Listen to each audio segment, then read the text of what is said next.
Hey everyone, this is Tim from YourSixTech. Today in this video, I'm going to show you how to clear the cache on your applications on your Amazon Fire TV. So I have the YouTube application right here. Sometimes I have a problem with this application and I don't want to restart my entire TV to fix it. So what I want to do is go on over to settings right here, then go on down to applications, go down to manage installed applications, then find the problem app. So I sometimes have a problem with the screen size on YouTube, and simply restarting the app helps. So go to YouTube right here, select it.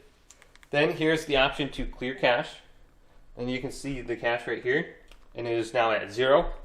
Then go up to force stop as well, close the application. And then you can try relaunching it right here and open it up again. And this fixes many problems I have with applications.